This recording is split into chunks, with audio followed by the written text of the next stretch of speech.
सब कुछ तुम्हारे हाथ में है। शिकायत करने पर हिंदी कहानी।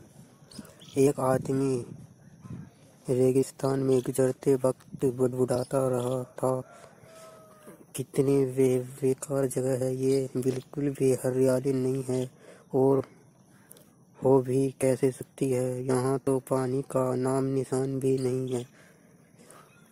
तपते रेत में वो जैसे जैसे आगे बढ़ रहा था, उसका गुस्सा भी बढ़ता जा रहा था। अंत में वो आसमान की तरफ देख झलझलाते हुए बोला, क्या भगवान, आप यहाँ पानी क्यों नहीं देते? अगर यहाँ पानी होता तो कोई भी पेड़ उग सकता था और तब ये जगह भी कितनी खूबसूरत बन जाती। ऐसा बोलकर वह आसमान की तरफ ही देख रहा था, मानो वो भगवान के उत्तर की प्रतीक्षा कर रहा हो। तब एक चमत्कार होता है। नजर झुकाते ही उसे सामने एक कुआं नजर आता है। वह उस इलाके से वर्षों से आ जा रहा था, तब उसे वहाँ कोई कुआं नहीं दिखाया था। वह आश्चर्य में पड़ गया और दौड़कर कुएं के पास गया। कुआं लबालब पानी से भरा था।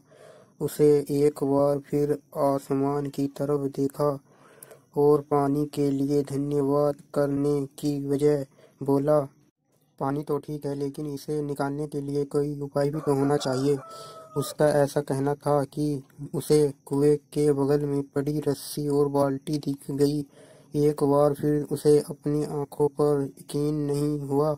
वह कुछ घबराहट के साथ आसमान की ओर देख रहा बोला, लेकिन मैं ये पानी ढूंढूंगा कैसे? तभी उसे महसूस हुआ कि कोई उसे पीछे से छू रहा है। पलट कर देखा तो एक ऊंट उसके पीछे खड़ा था। अब वह आदमी एकदम घबरा जाता है। उसे लगता है कि कहीं वो रेगिस्तान में हरियाली लाने के काम में ना फंस जाए, और इस बार वो आसमान की तरफ देखे बिना तेज कदमों से आगे बढ़ने लगता है।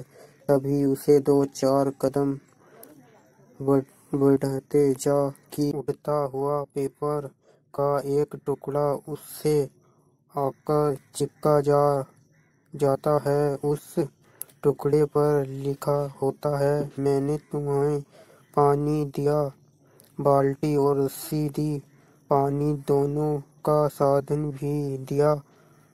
अब तुम्हारे पास वो हर एक चीज है जो तुम्हें रेगिस्तान को हरा भरा बनाने के लिए चाहिए। अब सब कुछ तुम्हारे हाथ में है।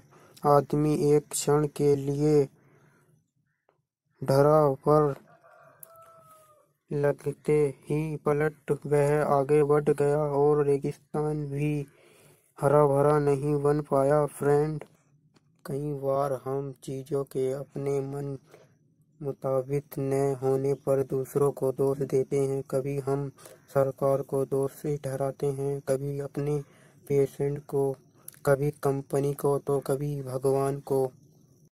पर इस ब्लेम गेम के चक्कर में हम इस इम्पोर्टेंट फैक्ट को इग्नोर कर देते हैं कि एक इंसान होने के नाते हमें वो शक्ति है कि हम अपने सभी सपनों को खुद साकार कर सकते हैं।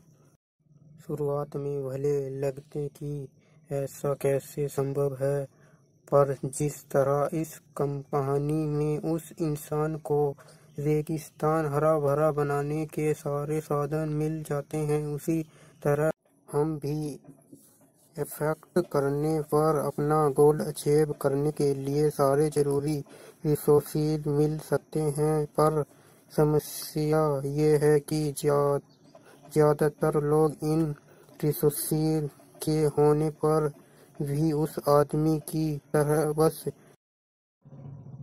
कंप्लेन करना जानते हैं, अपनी मेहनत से अपनी दुनिया बदलना नहीं। तो चलिए आज इस कहानी से सीख लेते हुए हम शिकायत करना छोड़ और जिम्मेदारी लेकर अपनी दुनिया बदलना शुरू कर, क्योंकि सचमुच सब कुछ तुम्हारे हाथ में है।